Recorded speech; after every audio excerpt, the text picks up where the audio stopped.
ఆరోపణలు చేయడం వేరు, ఆచరించడానికి సంబంధించినటువంటిది వేరు. ఐఏఎస్ అకాడమీ నడిపిన కొలికిపూడి మేధావిగా గుర్తింపు. ఆ మేధావిత్వంతోనే ఆయన టీవీ ఛానళ్ళ డిబేట్లలో ఎనలిస్ట్గా నిష్పక్షపాతంగా మాట్లాడే వ్యక్తిగా ఎంటర్ అయ్యారు.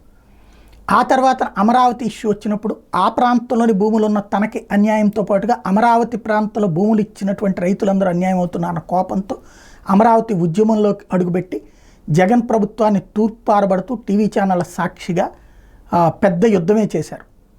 ఆ తర్వాత కాలంలో ఆ ప్రతిభకి గుర్తించి తెలుగుదేశం పార్టీలోకి చేర్చుకుని టిక్కెట్ ఇచ్చారు. కానీ ఇప్పుడు సమస్య ఎక్కడొస్తుంది?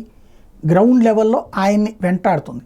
సాధారణంగా రాజకీయ నాయకులు ఏంటంటే ఇసక అమ్ముకునినో లేకపోతే ఏ తప్పుడు పని చేసినో కోట్ల డబ్బులు సంపాదించుకుంటూ ఓ 10 రూపాయలు ఇక్కడ కార్యకర్తల కళకి రాలుస్తూ ఉండాలి. అలాగే వాళ్ళు తినడానికి ఏర్పాట్లు చేస్తూ ఉండాలి. అలా చేయకపోతే అది తప్పని భావిస్తున్నటువంటి రోజులు ఇవి. నీ వెనకాల తిరగాలంటే మరి ఎట్లా అని భావిస్తుంది. పార్టీలో ఉన్నాం కాబట్టి మేమందరం సంపాదించుకోవడానికి అవకాశాలు ఇవి అనేటటువంటి, లేదా వీళ్ళు తప్పుడు సంపాదన చేసి వాళ్ళని పోషించాలి. ఈయన అట్టంటోడు కాదు, నిజాయితీ పడ్డు, తన పని తను చేసుకెళ్తున్నాడు. ఒక ఎమ్మెల్యేగా బాధ్యతగా నిర్వర్తిస్తున్నాడు. ఇప్పుడు ఆయనకి సమస్య ఎదురవుతున్నటువంటిది అదే, ఆ నిజాయితీనే. అందువల్లనే ఆయన్ని ఇప్పుడు వెంటాడుతూ వేటాడుతూ ఆరోపణలతో అల్లాడిస్తున్నటువంటి సందర్భం. బట్ వ్రతం చెడేటటువంటి వ్యక్తి కాదు, ఫలితాన్ని మాత్రం బాధ్యతగానే చేసే వ్యక్తి కాబట్టి ఈ రాజకీయాల్లో ఆయన ఎలా సస్టైన్ అవుతారు అన్నటువంటిది చూడాల్సి ఉంది.